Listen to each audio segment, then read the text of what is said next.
अभी हम हैं भारतीय दलहन अनुसंधान केंद्र में और हमारे साथ हैं यहाँ के निदेशक जीपी दीक्षित जी, जिनसे हम बात करेंगे और समझेंगे कि आगे की तैयारी कैसी है, भारत दलहन उत्पादन में आत्मनिर्भर कैसे हो सकता है और जलवायु परिवर्तन को देखते हुए दलहन की कौन सी वैरायटीज़ हैं जिन पे ये संस्थान काम कर रहा है। सर, गांव जंक्शन में आपका स्वागत है। ये दलहन उत्पादन एक बहुत बड़ा सब्जेक्ट है कि हम जितना खाते हैं उतना उत्पादन नहीं कर पाते। एक तरफ हम गेहूं धान इतना उत्पादन करते हैं कि उसको हमें रखने की दिक्कत आती है। तो ये जो गैप है इसको कैसे पूरा किया जाए और संस्थान भारतीय दलहन अनुसंधान संस्थान इसमें कैसे काम कर रहा है? देखिए, पिछले अगर 4-5 दशक के अगर आप देखेंगे सिनेरियो को, तो 1960 1970 तक, जब तक हमारे यहाँ हरित क्रांति नहीं आई थी, हमारी दलहनी फसलें जो चना, अरहर, मूंग, उड़द, ये सब पंजाब, हरियाणा, उत्तर प्रदेश, राजस्थान में उगाई जाती थी। लेकिन जब हरित क्रांति आई और उसमें हमारे पास जो हाई यील्डिंग वैरायटीज़ आ गई गेहूं में और धान में, तो धीरे धीरे किसान जो है इन क्रॉप फसलों को छोड़ करके उस पर शिफ्ट कर गया, क्योंकि वो ज़्यादा रिम्यूनेटेड थी। तो उस दौरान अगर आप देखेंगे 1970 और 80 के दशक में लगभग 40 लाख हेक्टेयर जो दलहनी फसलें नॉर्थ इंडिया में उगाई जाती थी, वो धीरे धीरे वहाँ ख़त्म हो गई। और उसके बाद धीरे धीरे जो पिछले कुछ दशकों में दलहनी फसलें नॉर्थ से सेंट्रल इंडिया होते हुए साउथ इंडिया की तरफ शिफ्ट हो गई हैं। तो अगर आप देखेंगे मध्य भारत और दक्षिण भारत की जो इकोलॉजी है या ग्रोइंग कंडीशंस है, वो ऑल्टुगेदर डिफरेंट है। नॉर्थ में आपको पास जो भी फसलें होती हैं, स्ट्रेस फ्री इन्वायरमेंट होता है। ड्यूरेशन से गेहूं को ड्यूरेशन खूब लंबा 150 दिन 160 दिन का मिलता है। फ्लक्चुएशन भी ज़्यादा टेम्परेचर का नहीं होता है और पानी भी पर्याप्त मात्रा में उपलब्ध है। लेकिन आप जैसे आप महाराष्ट्र में जाएंगे या तेलंगाना में जाएंगे, कर्नाटक में जाएंगे, तो पानी उपलब्ध नहीं है। और चना जैसी फसल है रबी में, उसको केवल 90 से 100 दिन का टाइम मिलता है, उसके बाद तापमान बहुत ऊपर चला जाता है। तो वो विंडो घट गया, जो यहाँ 150 का था वो घट के 100 दिन का हो गया, तो उपज अपने आप कम हो जाती है। तो ये एक बहुत मेजर शिफ्ट हुआ क्रॉप का, जो नॉर्थ से लेकर साउथ में चला गया। और इस दौरान अगर आप देखेंगे तो 1970, 80, 90 या 2000 के दशक में भी हमारे देश में जो कुल दलहन उत्पादन होता था वो 14 से 15 मिलियन टन होता था, मतलब 140 से 150 लाख टन। लेकिन जब से ये हमारी नई सरकार आई है 2014-15 में, उसके बाद से एक बहुत ड्रास्टिक चेंज आया। कुछ पॉलिसी डिसीजन गवर्नमेंट ने लिए, जो हमारे पल्स ग्रोवर हैं, इस तरह किसान हैं जो दलहनी फसलों को उगाते हैं, उनको बहुत बड़ा एक सपोर्ट मिला। एमएसपी बढ़ी, उस एमएसपी के साथ प्रोक्योरमेंट बढ़ा, तो इसको लेके किसान बहुत उत्साहित रहा और मास स्केल में अवेयरनेस प्रोग्राम चलाया गया है, नई प्रजातियों के बारे में जानकारी दी गई। तो उसके फलस्वरूप क्या हुआ कि जो हमारी 140 से 150 लाख टन का जो प्रोडक्शन था, वो बढ़ के 270-75 पहुँच गया। अगर आप देखेंगे 2 साल पहले हम लोग रिकॉर्ड प्रोडक्शन किए हैं, 275 लाख टन के आसपास किए थे। और कुछ फसलों में जैसे चना है, मूंग है, मटर, इसमें हम आत्मनिर्भर हो गए 2022 का डेटा आप देखेंगे। और कुछ फसलों में हम आत्मनिर्भरता की ओर अग्रसर हैं, बहुत जल्दी हम लगता था कि आत्मनिर्भर हो जाएंगे। लेकिन पिछला जो 2 सीज़न है, क्रॉप सीज़न है, वो बहुत ही उपयुक्त नहीं रहा, क्योंकि अगर आप देखेंगे अरहर है या कोई भी दलहनी फसलें हैं, ये ज़्यादातर वर्षा आधारित है, रेन फेड जिसको हम बोलते हैं। ये उन्हीं क्षेत्रों में उगाई जाती हैं जहाँ आप गेहूँ, धान, मक्का या इस तरह की इरीगेटेड क्रॉप नहीं ले सकते हैं। जहाँ पानी नहीं है, जहाँ कुछ नहीं हो सकता है, वहीं दलहनी फसलों को किसान लेता है। तो उस परिस्थिति में अगर आप देखेंगे तो उसके बावजूद भी हमारा जो प्रोडक्शन है ऑलमोस्ट डबल हो गया। ये पिछले 2016, 17, 18 के दशक में बढ़ते बढ़ते 2022 में हम यहाँ तक पहुँचे। लेकिन पिछला जो 2 क्रॉप सीज़न था, जिसमें कि हम लोगों ने ये महसूस किया कि मानसून का जो ऑनसेट रहा, वो 2023 में बहुत ज़्यादा बारिश हो गई जून जुलाई में, जब अरहर की बुआई की गई थी कर्नाटक, महाराष्ट्र में, पूरी तरह से फसल फेल हो गई। छोटे छोटे फसल पूरी डूब गई, क्रॉप ख़त्म हो गई। पिछले साल क्या हुआ कि मानसून का जो ऑनसेट है वो बहुत लेट हो जाने से, बारिश नहीं होने से किसान दूसरी फसल पर शिफ्ट कर गया। तो उसके चलते हम क्षेत्रफल मेरे इसमें फसलों में कम हुआ। तो 2022 में जो क्षेत्रफल 30 मिलियन हेक्टेयर था, वो घट के 25 मिलियन हेक्टेयर आ गया। तो उसके चलते हम प्रोडक्शन भी हमारा जो 27.5 मिलियन था, वो घट के 23-24 मिलियन टन के आसपास आ गया है। जहाँ चना लगभग 2.5 से 3 लाख हेक्टेयर में होता था, वो 13 लाख हेक्टेयर में हो गया है, एकाएक गया। और उसका रीज़न ये था कि तो नई प्रजातियों का हम लोगों ने बीज उपलब्ध कराया और साथ ही साथ सरकार ने वहाँ प्रोक्योरमेंट एश्योर किया, एमएसपी का सपोर्ट मिला, तो किसान उत्साहित हुआ और क्षेत्रफल काफ़ी बढ़ा।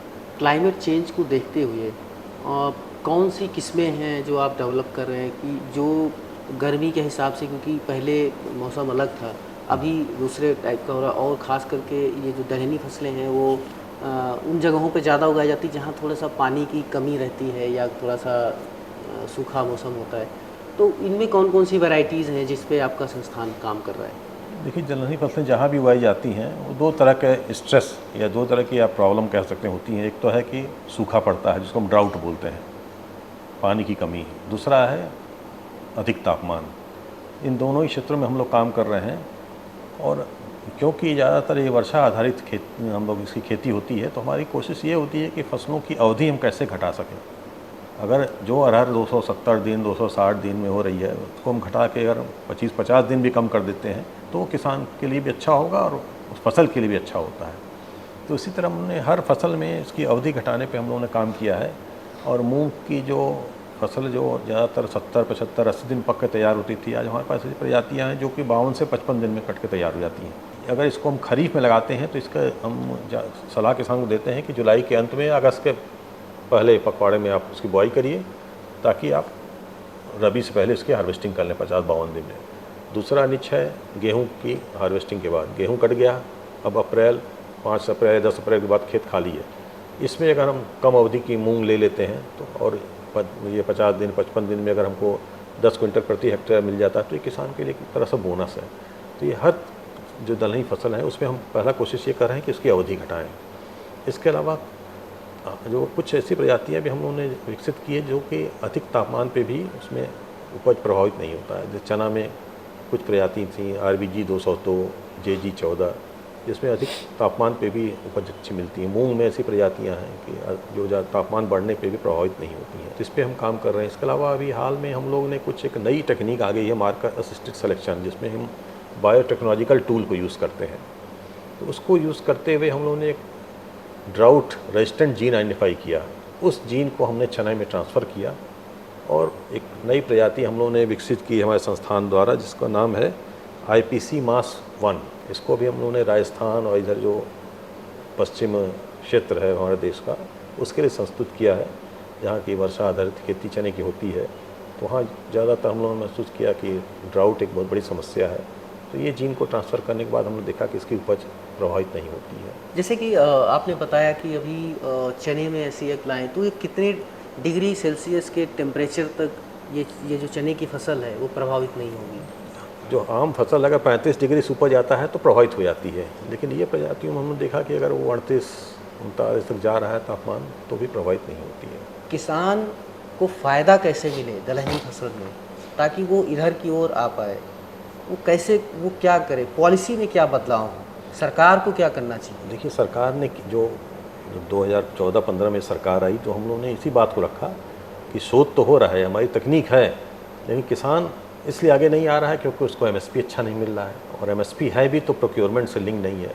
तो भारत सरकार ने एक बहुत बड़ा वो डिसीजन लिया था, जिसमें कि MSP बढ़ाया और प्रोक्योरमेंट करने से वो फिर ये रेम्यूनेटिव क्रॉप हो गई कि कोई पल्स क्रॉप किसान से खेती करता है तो वो उसके फ़ायदेमंद है। तो उसके बाद किसान बहुत उत्साहित हुआ, और क्षेत्रफल में जैसे मैंने बताया ना, बहुत अप्रत्याशित वृद्धि हुई, प्रोडक्शन बढ़ा, और प्रोडक्टिविटी जिसको हम बोलते हैं, उत्पादकता, वो भी लगभग 40 से 50% तक बढ़ी। तो ऐसा नहीं, किसान चाहता है, लेकिन वही सपोर्ट उसका, अगर प्रोक्योरमेंट एश्योर्ड है, अच्छी प्राइस मिले तो वो करेगा। अब तो उसको MSP से ऊपर मार्केट प्राइस मिल जाता है, तो कई बार हम लोग चाहते हैं तो हमें नहीं मिल पाता, बाई बैक किसी स्कीम में करना चाहते हैं, तो उसका उत्पाद अच्छे मूल्य में उसका बिक जाता है। सर, अरहर की जो एक नई वैरायटी है, जो खास करके पहले अरहर का ड्यूरेशन 265 दिन या 270 दिन या जैसे भी होता था, अभी आप उसको 150 दिन तक ले आएँ, वो कौन सी वैरायटी है? किसान उसको कैसे करें और कब बोई जाती है, और अधिक उत्पादन के लिए उसका क्या तरीका होता है? देखिए, अरहर पहले जो हमारे उत्तर प्रदेश, बिहार, झारखंड, बंगाल में क्या था कि एक लंबी अवधि की अरहर होती थी, इसकी बुआई जुलाई में करते थे, मार्च अप्रैल में चल के काटते थे। लेकिन अब किसान चाहता है कि कम से कम 2 फसल ले, और उतने लंबे पीरियड तक वेट नहीं कर सकता। तभी हम लोगों ने कुछ प्रजातियां हम लोग विकसित की है, हालांकि वो ईस्टर्न इंडिया के लिए नहीं है, वो है नॉर्थ इंडिया के लिए। नॉर्थ इंडिया पे हम ये चाहते हैं कि जैसे पंजाब हरियाणा या इंडो गंजेटिक प्लेन में जहाँ गेहूँ धान का फसल चक्र है, किसान के पास कोई दूसरा ऑप्शन नहीं है। वो कहता है कि अगर आप कोई हमको कम अवधि का कोई ऐसी अरहर दे दें ताकि हम अरहर लगा के गेहूँ लगा लें। तो हम लोगों ने 2 हाइब्रिड विकसित किया जो कि 150 दिन में पक्का तैयार हो जाती है, और इसको हम लोगों ने हरियाणा, वेस्टर्न यूपी, पंजाब में करके दिखाया कि 145 से 150 दिन में करके तैयार हो जाती है, और ये करीब 17-18 क्विंटल प्रति हेक्टेयर दी जाती है, और इसके बाद किसान गेहूं की फसल ले सकता है। तो इससे किसान बड़ा उत्साहित हुआ है, तो उस पर हम लोग काम कर रहे हैं। उसी तरह हम लोगों ने मध्य भारत के लिए 150 दिन की एक प्रजाति विकसित की है जिसका नाम है IPA 15-6। ये 150 दिन में पक जाती है। तो ये जैसे हमने बताया ना कि मध्य भारत में पानी की कमी है, अगर वहाँ 170 से आप घटा के 150 दिन भी कर दिए, 20 दिन भी आपने कमी किया उसकी अवधि का, तो उससे जो आखिर में पौधे पे स्ट्रेस आता है वो नहीं होता है। जब तक स्ट्रेस आता है तब तक दाने पड़ चुके होते हैं, तो उपज अच्छी मिलती है। और ईस्टर्न इंडिया में एक हम लोगों ने नई प्रजाति विकसित की है, हालांकि उसकी अवधि तो 260-50 दिन तक की है, लेकिन वो प्रजाति बहुत ही यहाँ किसानों ने उसको सराहा है झारखंड में, बिहार में। उसका नाम है IPA 206। ये लंबी अवधि की है, इसमें 25 क्विंटल 30 क्विंटल उपज मिलती है, लेकिन इसके लिए किसान को थोड़ा सावधानी ये बरतना होगा कि इसको मेड़ पे लगाए, जिसको हम कहते हैं रिज प्लांटिंग। अगर मेड़ पे लगाता है तो जब जुलाई अगस्त में बारिश बहुत ज़्यादा होती है तो उससे फसल प्रभावित नहीं होगी। तो अरहर में हम लोगों ने देखा कि पॉपुलेशन मैनेजमेंट एक बहुत बड़ा इशू है। प्रति हेक्टेयर 20% 25% पॉपुलेशन घट जाती है। उसका कारण ये है कि जब ज़्यादा बारिश होती है, खेत में पानी रुकता है, 15% 20% पौधे मर जाते हैं। तो उसको मैनेज करने का सबसे अच्छा तरीका है कि उसको आप मेड़ पे लगाएं, रिच पे लगाएं, तो उससे आपकी अच्छी उपज आती है। बायो फोर्टिफाइड जो दालें हैं वो उन पे कैसे काम हो रहा है, वो क्या होती हैं? देखिए, बायो फोर्टिफाइड क्या है ना कि अगर आप 100 ग्राम दाल खा रहे हैं, उसके अंदर कुछ प्रोटीन है, आयरन, जिंक है। अगर हम उसी 100 ग्राम में उपलब्ध जो प्रोटीन है उसकी मात्रा हम 10% बढ़ा दें, या आयरन जिंक की मात्रा हम 10% बढ़ा दें, ताकि आप जो उपभोक्ता है उसको अधिक दाल ना खाना पड़े, उतनी ही दाल में उसको अधिक मात्रा में प्रोटीन, आयरन, जिंक मिल जाए। तो इस क्षेत्र में हम लोग काम कर रहे हैं। एक हम लोगों ने अभी हाल में प्रजाति मसूर की विकसित की है IPL 220, जो कि पूर्वी क्षेत्र के लिए संस्तुत की गई है, और ये बहुत ही अच्छी प्रजाति है। इसमें आयरन जिंक की मात्रा लगभग 15 से 18% अधिक है जो मसूर की जो प्रजातियाँ होती हैं। और इसी दिशा में हम लोगों ने चने में भी काम किया। एक हम लोग को टारगेट ऊपर से भारत सरकार ने दिया था कि आप प्रोटीन बढ़ाइए दलहनी फसलों में। तो ज़्यादातर आप देखेंगे चने में प्रोटीन 20 से 22% होता है, लेकिन हम लोगों ने अपने संस्थान से एक वैरायटी विकसित की है IPC 562, जिसमें प्रोटीन 26% है। तो अगर आप देखें करीब 20% प्रोटीन की मात्रा हम लोगों ने बढ़ा दी है। पॉलिसी मैटर्स पे क्या होना चाहिए कि किसानों के लिए काम हो और किसान ज़्यादा से ज़्यादा इधर आएँ? कौन सी चीज़ें हैं जो किसान अब धीरे धीरे जागरूक हो रहा है। पहले तो किसान जागरूक नहीं होता ना, वो तो सबसे जो नेग्लेक्टेड खेत होता था उसी पे डालता था। अब धीरे धीरे दलहनी फसलें एक तरह से कैश क्रॉप होती जा रही हैं। जैसे और कैश क्रॉप थी, अब दलहनी फसलें भी हो रही हैं, और जो किसान उसकी अच्छी से खेती कर रहा है वो बहुत अच्छी उसकी मतलब आप कह सकते हैं इनकम उसकी बढ़ रही है। अभी हम बात कर रहे थे डॉक्टर GP दीक्षित जी से, जिन्होंने बताया कि अभी जिस हिसाब से दलहन का उत्पादन हो रहा है, खास करके चना का और मूंग का, तो आने वाले समय में भारत एक्सपोर्ट भी कर पाएगा। कई फसलों पे काम हो रहा है, जो क्लाइमेट रेजिलिएंट वेराइटीज़ हैं, ड्रॉट रेजिलिएंट वेराइटीज़ हैं, उन पे भी काम हो रहा है। तो काफ़ी कुछ नई चीज़ें आ रही हैं। इसके लिए ज़रूरी है किसानों को भी जागरूक होने की और किसानों के आगे आने की। मनीष मिश्रा, गाँव जंक्शन।